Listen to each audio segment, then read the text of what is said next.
O mundo tá chato, não pode mais fazer piada com nada, muito mimimi, muita lacração, cancelamento, o que tá acontecendo? Bora trocar uma ideia sobre isso, mas antes eu te convido a se inscrever no meu canal, ativa o sininho pra ser notificado todas as vezes que eu lanço um vídeo novo e deixa um like pra dar aquela força, beleza? Sem mais delongas, solta a vinheta. Seja muito bem-vindo, meu nome é Daniel Oliver e o mundo tá cada vez mais chato. Isso é o que muitas pessoas afirmam por aí. Não pode fazer piada com nada mais, uma geração mimimi, muito politicamente correto, todo mundo se ofende fácil. E de fato, se você pensa assim, você tá certo. Mas bora pensar um pouco sobre isso. Há uns 10, 11 anos atrás, ninguém ligava muito pro politicamente correto. Tipo assim, a galera ligava, mas o politicamente correto era tipo uma máscara pra esconder a hipocrisia de ser um ser puritano, não sei. Depois de uma era gigantesca desse puritanismo tímido, há uns 10 anos atrás era até subversivo quando alguém falava alguma coisa pra chocar. Por exemplo, você podia ver na MTV, no Hermes e Renato, Fudêncio, os primeiros vídeos do Felipe Neto que ele falava um palavrão a cada milésimo de segundo, Cauê Moura, BC Siqueira, enfim. Foi uma revolução de liberdade de expressão, digamos assim. Falar coisas chocantes. E militância era uma coisa que só manezão sem senso de humor fazia. Ou seja, os ídolos dos anos 2000 eram aqueles que pisavam no calo e tocavam na ferida da sociedade. E só pra contextualizar, nessa época essa vibe era meio que unânime, ou seja, quase todo mundo concordava que quebrar o politicamente correto era maneiro. Claro, sempre tinha galera que não concordava com isso, mas esses nem comentavam no YouTube com medo de serem esculachados nos comentários. Era o que acontecia, eles eram esculachados sem dó nem piedade. E nessa época eu era um desses adolescentes que fazia piada com tudo. Fazia piada de gay, piada com mulher, piada racista. Na minha cabeça era tudo piada, eu tava tocando foda-se pra isso, eu não ligava pra ninguém. E quem se incomodasse com isso só tava provando meu ponto de que o mundo tava chato mesmo. Ou seja, um mundo que todo mundo era chato, eu era um guardião da zoeira. Meu objetivo era fazer esse mundo mais brincalhão, sem mimimi, sendo que na época nem tinha esse termo mimimi. Eu queria um mundo mais animado, sem cagação de regra. Porém, com o passar do tempo, pôde-se notar que as mesmas pessoas que eram os guardiões da zoeira e os inimigos do politicamente correto, eles estavam fazendo conteúdos mais conscientes. E eu interpreto que teve um momento dessa galera que os caras começaram a baixar a bola naturalmente, assim, de acordo com o tempo. Eles estavam deixando de ser aquele conteúdo mais esculachante para um conteúdo mais de boa, mais inclusivo. Eu lembro a primeira vez que o Felipe Neto postou um vídeo contra a homofobia no canal dele, que era no Não Faz Sentido, que ele pegava bem pesado mesmo com homofóbicos, e eu fiquei meio assustado porque aquilo não era o conteúdo que eu tava esperando dele. A mesma coisa com o Cauê Moura, teve um vídeo que ele fez que eu não lembro do que era. Eu acho que o título do vídeo ele fala assim, bandido bom, bandido morto. Eu achando que ele ia apoiar que bandido bom era bandido morto, mas só que quando eu abro o vídeo ele fala, não, que bandido bom, bandido morto o quê? Que é errado.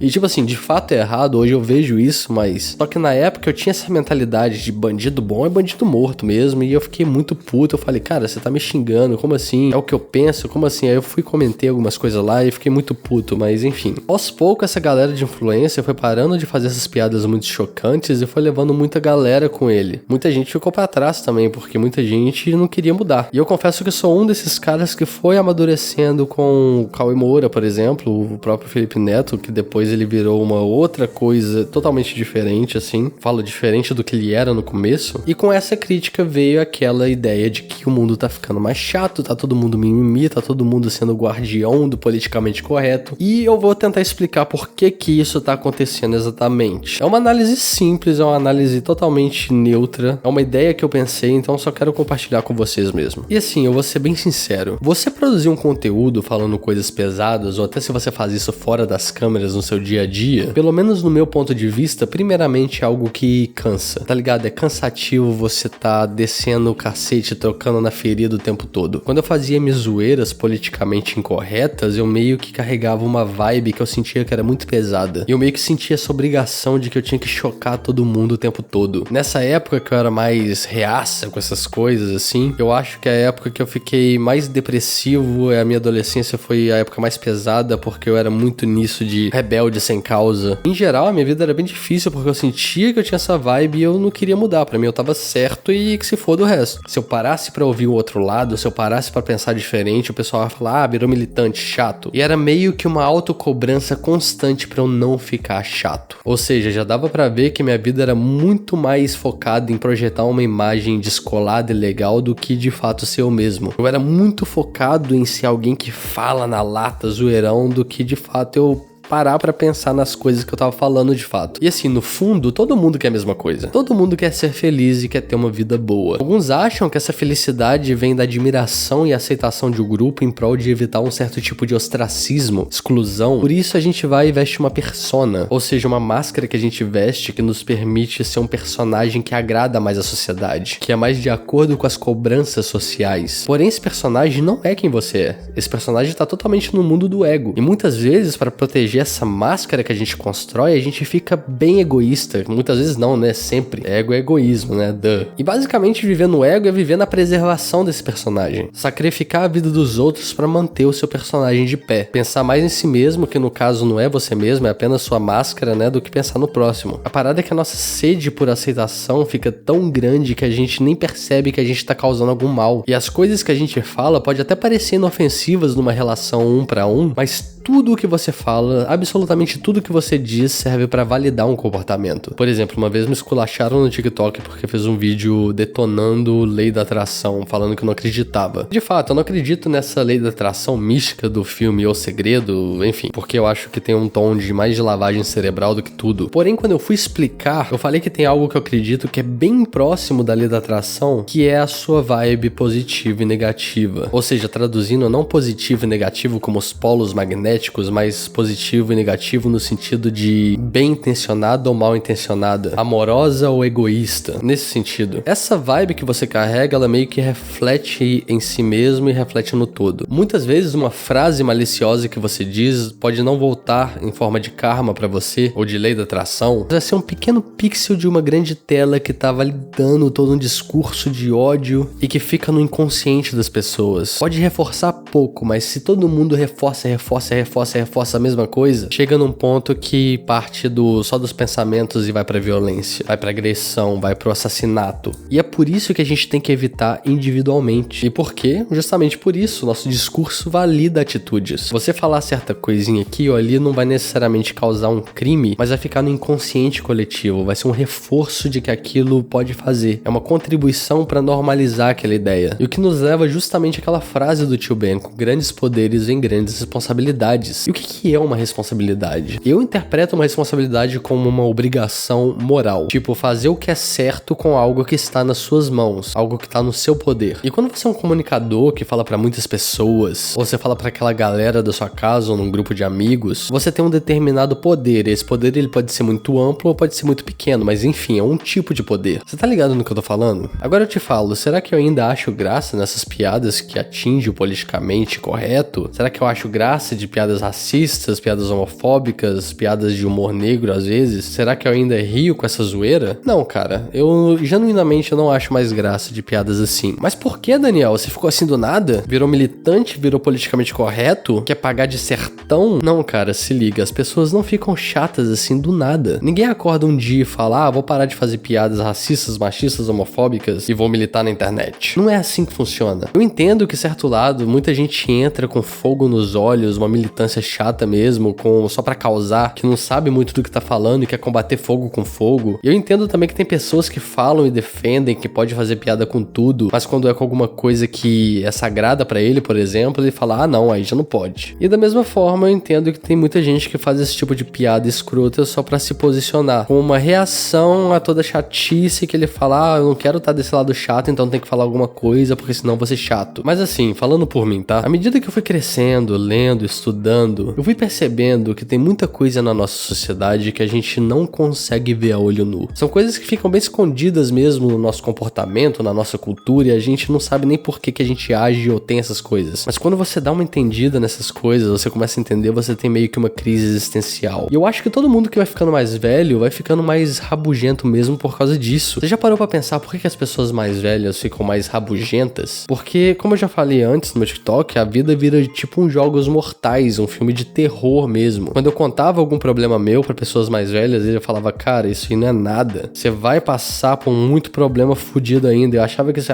papo de velho. Não, cara, é tipo filme de terror mesmo. Porque se liga o que acontece. Primeiro você percebe que seu tempo de vida tá acabando. Tipo, você se enxerga uma ampulheta com o seu tempo de vida, ele vai chegar numa hora que ele vai estar no final, e tá mais perto do que 2 dias atrás, que você tinha 15 anos de idade, agora eu tenho 25. Você percebe que a sua saúde vai indo pro saco, cara. Sua saúde não é a mesma. Você associa sua carreira profissional com seu propósito de vida e entra em depressão só de saber que você tá seguindo o sonho de outra pessoa, que você tá dando esse tempo de vida que é limitado pra outra pessoa fazendo uma coisa que você odeia. Também você começa a ver várias pessoas que você achou que não morreria tão cedo morrendo. Você começa a aparecer em mais funerais, você vê seus amigos de infância sofrendo acidentes de carro, muitas vezes falecendo cedo. Você vê seus amigos morrerem tragicamente porque eles fizeram alguma besteira ou porque foi um acidente mesmo. Aí você pensa, caralho, a gente vive no meio ambiente, isso poderia ter acontecido comigo, e você começa a questionar a fragilidade da sua existência. Aí você tem mais e mais crises existenciais. É nesse sentido que a vida é traumática, e se você não tiver uma cabeça preparada pra essas coisas, você fica deprimido e rabugento. Por isso que a maioria das pessoas envelhecem chatas e rabugentas e tristes e... sabe? Porque essas coisas vão acontecendo de uma forma que vai ficando cada vez normal e essa depressão fica normal. E daí acontece uma coisa muito interessante, que você percebe que não importa o quanto você tá sofrendo, sempre terão pessoas que estarão sofrendo mais do que você. A grande maioria, na verdade. Você descobre que você, todo padrãozinho aí da sociedade, branco, hétero, homem, cheio de problemas que você ainda é privilegiado por ter apenas esses problemas, sendo que a maioria das pessoas tem isso e muito mais. E daí você percebe que tem pessoas apanhando na rua ou morrendo pela polícia por causa da sua cor de pele, gente tomando porrada por causa do seu gênero, a sua orientação sexual, pessoas que estão literalmente cuidando das suas próprias vidas, tentando com muito esforço viver numa sociedade que elas são tratadas como aberrações, pessoas inferiores, sub-raças. Quando você vê casos isolados dessa história, elas não abalam tanto assim, pelo menos quando você começa a prestar atenção nessas coisas, mas quando você começa de fato a olhar sem preconceito e tentar entender de verdade, você percebe que isso é muito mais frequente do que você queria ver antes. E daí o que aconteceu é que eu cheguei em duas conclusões. Ou as pessoas não sabem, ignoram e não querem nem saber, porque é chato, porque é politicamente correto, porque é descolado, ou elas preferem se omitir a essas atrocidades e priorizar a sua zoeira. A zoeira que não pode faltar. O problema é que o cidadão de bem, aquele tradicional que vai à igreja no domingo, confessa seus pecados, fazem a comunhão, eles cometem um erro de acharem que o simples fato deles rezarem ajoelhados, colocarem um terço no retrovisor dos seus carros ou a Nossa Senhora de Aparecida no para-brisas, já os fazem estar automaticamente no lado do bem por fazer essas coisas. E isso é extremamente perigoso, porque quando você se coloca automaticamente do lado do bem, especialmente pela religião, um monte de atrocidade que você comete se torna justificável. Muitas pessoas fazem atrocidades terríveis em nome de Deus, por exemplo, ou em nome da pátria, ou em nome da família. Tipo, deixa eu odiar gays, deixa eu ser racista, porque eu estou no lado de Deus, eu tô no lado da família, afinal não falta um domingo no culto, eu sempre dou muito dinheiro pra Deus, e isso é tudo que precisa pra entrar no céu, não é verdade? Amor incondicional? Amor ágape? Isso só Jesus conseguiu, e eu não sou Jesus, eu sou um humano imperfeito, cheio de pecados, um pecador, com certeza eu não tenho obrigação de tentar ser melhor. Muito tenso, cara. E é perante essa realidade que essas pessoas do bem, que se racionalizam o suficiente pra se darem permissão de cometerem atrocidades, é nessa realidade que eu não consigo rir dessas piadas. Nós, brasileiros, ou até pessoas de outros lugares do mundo, nós estamos numa época que a gente tá perdendo a sensibilidade para coisas horríveis. A gente liga a TV e vê aquele fulano sensacionalista falando que um cara esquartejou a namorada dele porque ele tava com ciúmes, e a gente lá, passando manteiga no pão, fingindo que aquilo tudo é normal, tipo, é mais um dia nesse Brasil, nossa, que absurdo, suquinho de laranja. Ninguém consegue se chocar com nada, a não ser que aconteça com alguém da sua família. Poxa, eu faço piada de câncer até meu filho ter câncer. Faço piadas homofóbicas até meu filho ser espancado e morto porque ele tinha um andar meio afeminado. Faço piada com estupro até pegarem minha esposa na rua e levarem para um beco para estuprarem ela, como acontece com milhares de mulheres todos os dias. E só de eu falar isso vai ter gente, mimimi, babá. Tipo, sério, cara? Enquanto tá no jornal é mimimi, é politicamente correto. Enquanto tá longe de mim, pode à vontade. E a melhor solução que as pessoas pensam, tem que pegar esses caras e matar, ao invés de tentar solucionar o problema problema pela raiz que começa pelo seu discurso. E aquela ideia, enquanto tá longe de mim, pode à vontade, porque seres humanos são apenas meus amigos e minha família. O resto, que se foda. Eu te falo, essa falta de sensibilidade a tragédias que a gente tá tendo hoje é muito perigosa, cara. Parece que a gente tá entrando num mundo bárbaro de novo. Sabe, hoje em dia tudo que eu prezo na minha vida é algo chamado paz. Eu tenho uma frase filosófica que eu penso nela todos os dias, que é o seguinte: o mundo é feito de dois tipos de pessoa, as que ajudam e as que precisam de ajuda. Agora, tem a versão egoísta disso, que é a versão errada, que é, tem gente que acha que tem dois tipos de pessoas, as dominadas e as que dominam, e que você tem que ser uma que domina, ou senão você vai ser uma dominada. E o mundo não é assim, cara. Isso não é a melhor maneira de encarar o mundo. Eu tem pessoas que ajudam e tem pessoas que precisam de ajuda. Ou seja, se você não precisa de ajuda, você tem que ser uma que vai ajudar. E quando eu falo que você deve ajudar, eu não tô te mandando ir ajudar pessoas. Você faz o que você quiser. E não porque eu tô cagando regra te mandando preocupar com o próximo. Não é isso, cara. Uma coisa que todos os líderes espirituais têm em comum, Jesus principalmente, a mensagem que eles tentam passar é que o melhor da vida é uma vida dedicada ao próximo. Ou seja, se preocupar com o próximo como se eles fossem seus irmãos mesmo. E se você se preocupa com você mesmo, preocupe com o próximo como você se preocupa com você mesmo. Porque o próximo é igual a você, ele quer as mesmas coisas que você. Por que você pode ser feliz e o próximo não? Tá ligado? E sem condições. Caralho, imagina se todo mundo fizesse isso. Como que seria foda? Portanto, eu acho bom que a gente repense o significado dessa zoeira que a gente faz tanta questão na nossa vida. E é bom que a gente se faça a pergunta: eu faço essa zoeira preconceituosa porque de fato eu acho graça? Será que eu tô fazendo essa zoeira porque eu quero ser aceito numa galera que quer ser radical, subversivo